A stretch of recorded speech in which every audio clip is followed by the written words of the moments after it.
Hello, my name is Rob Karlmark, and I'm a meteorologist here at ABC 10 in Northern California. If you're watching this on YouTube, our signal roughly goes from Fairfield, Vacaville over to Truckee, north off almost to Oroville, and then south to about Turlock or so. So we cover a good chunk of inland Northern California here. And I just want to mention a couple things right off the top. If you're watching this from afar, what we've been going through in California has been a historic storm cycle all the way going back to October, which is the beginning of our rainy year. And here we are several months later, and some resorts that have been open for a very long time, like Dodge Ridge, which is right at the top of Highway 108, is now officially looking at their snowiest year on record. This is the T-Bar. They have 654 inches so far this season and counting. In fact, they're getting some more snow today, which is on Tuesday, and they're going to keep adding it up. Many resorts are within one or two storm cycles away from about 700 inches of snow for the season, and we are still looking at very active weather all the way until the end of the month. Now, that may change, but again, as of when I'm recording this, there's a lot of wet weather to come. The issue with the snow today is that this is a warm system that's pushing through, so very high snow levels. There's still a lot of real estate in the central and southern Sierra that's going to be well above 8,000 feet. But once you start moving off to the north, there's just less and less of the mountain ranges that are that tall. Sure, Shasta's going to get some snow. Some areas around Tahoe, Kirkwood, Mammoth, some of those spots definitely snow. But what we're looking at is a warm system that moved in over the last 24 hours.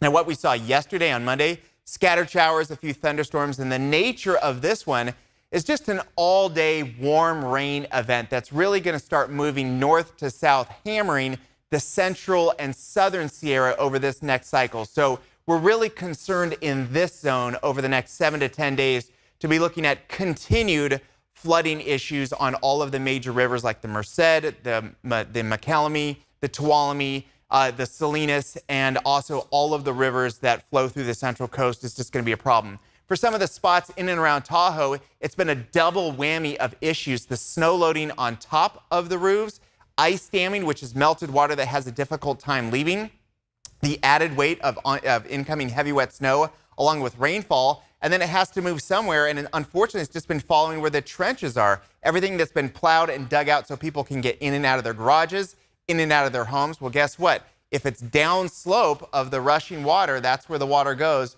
We've had a number of not only structural collapses, decks, eaves of roofs, and other commercial buildings, but also just water coming into places, like I mentioned, into garages. This is the storm cycle for the next couple of weeks, likely wetter and cooler than normal, even though we're in a warm spot right now. So this is what we've been looking at early this morning on Tuesday. This incoming storm, which is a lot of rain, a lot of traffic issues, people spinning out, crashing, going into rivers. It's been a mess. But on the backside of this storm, this is where all the wind is going to kick in. And this is really a major issue for many spots as gusts will approach 40, 50 miles per hour in the valley spots, and then eventually up high as well where we have some snow.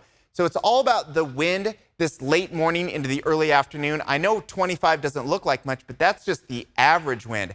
It'll be pushing 30, 35 with some higher gusts like 45 to 50 miles per hour late today, which is what we consider a high wind warning. That comes out from the Weather Service when the wind is strong enough to cause damage, to cause trees to come down, definitely limbs and power outages, along with other issues like driving is going to be very tricky. So those are some of the issues we're dealing with in Northern California within the next 24 hours. The good news, though, is that by tonight, by Wednesday night and by late Tuesday, early Wednesday, this system's out of here and we're finally going to get a dry day. But like I mentioned, we've got a number of rivers that are getting to flood stage late today and tomorrow. So we just got to watch all of them, because if there's a problem, an unexpected levee breach or some other issues, then all of a sudden flooding goes from not only a concern, but to a reality. Here's some of the wind gusts that we're expecting through the morning hours. The pink right there is 50 plus. So you can see it starts in the valley, then it moves to the foothills and then the high Sierra, where we could see some wind gusts over the ridges upwards of 100 miles per hour. So the wind's going to affect everybody today. Tree damage, watch where you walk, watch where you park, because trees will be falling in general, but not always off to the north. So that's something to know. Also power outages, and then just driving. All issues that we're going to be dealing with this current storm. But like I mentioned, we're going to get a break, and we need it. Wednesday, Thursday looks pretty good. Friday moves off to the north. Then we've got Saturday and Sunday. It looks like a fairly quiet weekend, the first one in a long time. Then Monday, Tuesday, and Wednesday of next week, another series of cold storms move in, which means our wet pattern that we've been in for a very long time will continue with a very needed and welcome break starting on Tuesday through most of the weekend. Get ready next week. More cold storms and wet ones are lined up.